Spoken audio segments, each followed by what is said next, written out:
Wir machen heute Buletten. Wobei für mich ist eine Bulette einfach tatsächlich was anderes. Eine Bulette ist, eine Berliner Bulette wird aus Schweinehack, bestenfalls Schwein und Rind halb gemacht. Salz, Pfeffer, Zwiebeln, das war's. Unsere Bulette, also die Ratzfatz-Bulette, Ratzfatz-Frikadelle, ähnelt tatsächlich eher ein Bifteki, orientalisch angehaucht. Ich habe tatsächlich lange gebraucht, immer wieder ausprobiert, was kommt gut, was ist lecker. Und wie wir die heute machen, das seht ihr jetzt.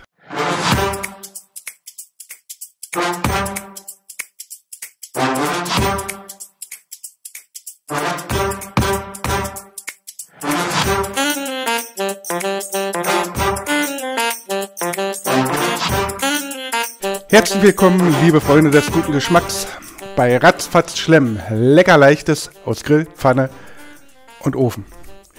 Und bevor wir jetzt anfangen, möchte ich euch sagen, dass ich mich über einen Daumen hoch jedes Mal freue. Und wer noch nicht abonniert hat, jetzt könnt ihr das nachholen. Wie eben schon erwähnt, ja, die ähnelt tatsächlich mehr einem Bifteki, also griechisch, mit vielen Kräutern, mit viel Aromen, viele Gewürze und gefüllt mit Schafskäse, mit fettarmem Schafskäse. Aber glaubt mir, das lohnt sich, wenn ihr da reinbeißt. Lecker. Und am nächsten Tag kann man die auch wunderbar kalt essen. Die schmecken kalt genauso gut. Was wir dafür brauchen, habe ich hier schon mal vorbereitet. Wir brauchen 400 Gramm Tatar. Wir brauchen ein Ei. Ein halbes altes Brötchen. Ich weiche das immer in so Instantbrühe ein. Bisschen kochendes Wasser drauf. So einen halben Teelöffel Instantbrühe. Und dann schön einweichen. Das müssen wir gleich ausdrücken noch. Und dann brauchen wir eine süße Zwiebel. Wer keine süßen Zwiebeln hat, nimmt halt normale Zwiebeln. Wir brauchen 20 Gramm getrocknete Tomaten. 50 Gramm fettarmer Schafskäse. Den brauchen wir dann gleich zum Füllen. Einen halben Teelöffel Kümmel. 1 Teelöffel Kreuzkümmel. 2 Teelöffel geräuchertes Paprikapulver. 1 Teelöffel Meersalz. 1 Teelöffel schwarzen Pfeffer, eine kleine frische Chili. Man kann natürlich auch Chili-Pulver nehmen. Dann würde ich sagen, so einen Viertel Teelöffel, halben Teelöffel, je nachdem wie scharf das ist. Einen halben Teelöffel Koriander, den habe ich gerade frisch gehackt. Selbstverständlich geht da auch getrockneter Koriander. 1 Teelöffel, wer kein Koriander mag, der kann den natürlich auch weglassen, aber ich finde das ganz, wenn der nicht vorschmeckt, ganz lecker. 1 Teelöffel Oregano, 1 Teelöffel Thymian, 1 bis 2 Esslöffel Petersilie. 3 Esslöffel macht die Bulette garantiert auch nicht schlechter. Also Petersilie darf da ruhig so ein bisschen dominant sein. Wir brauchen dann noch 2 Esslöffel Birkenzucker. Der hebt den gesamten Geschmack, die ganzen Aromen werden so ein bisschen noch gepusht. Wir brauchen 2, wie heißt das Zeug? Das ist Knoblauch. 2 Knoblauchzehen, da habe ich schon den Keim entfernt. Und dann brauchen wir noch 1 Teelöffel Rapsöl zum Anbraten. Den Schafskäse, den habe ich glaube, bei meinen gefüllten Champignons benutzt. Hier oben verlinke ich euch mal das Video. Da nenne ich nämlich, welcher Käse das ist.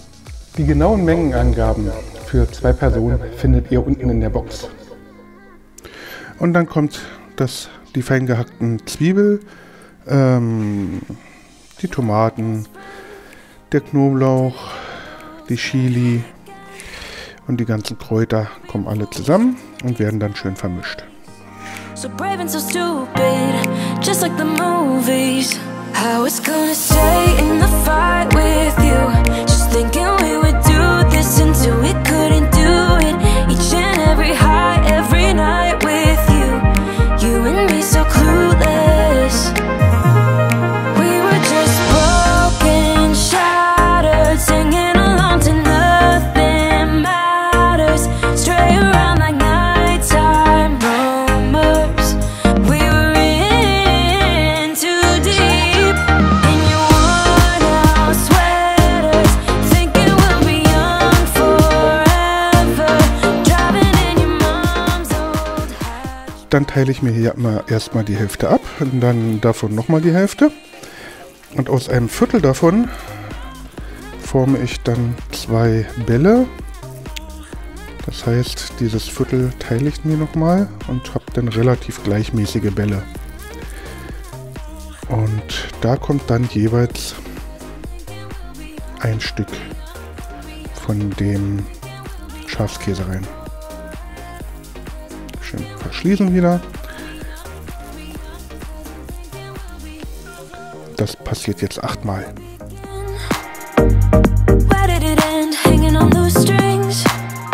Für die Tagebuchschreiber unter euch, den kann ich sagen, da sind wir bei einer Bulette, einer Frikadelle, einem Fleischpflanzer, bei 2 Dings da. Und die werden wir uns mit dem Kartoffelsalat von letzter Woche oder vorletzte Woche ja, zu Gemüte führen gleich.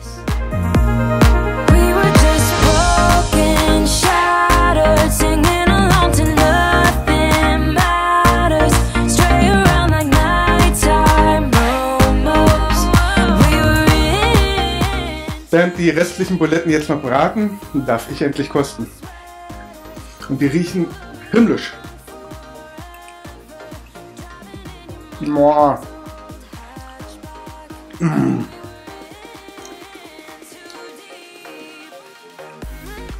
Boah. So geil. So geil. Da ist was Griechisches drin, bisschen was Orientalisches. Es ist keine klassisch deutsche Bulette, aber mega lecker. Ich hoffe, euch hat das Video gefallen und lasst mir mal wieder einen Daumen hoch da. Ansonsten hoffe ich natürlich, wir sehen uns nächste Woche wieder. Bleibt gesund, euer Carsten. Ciao.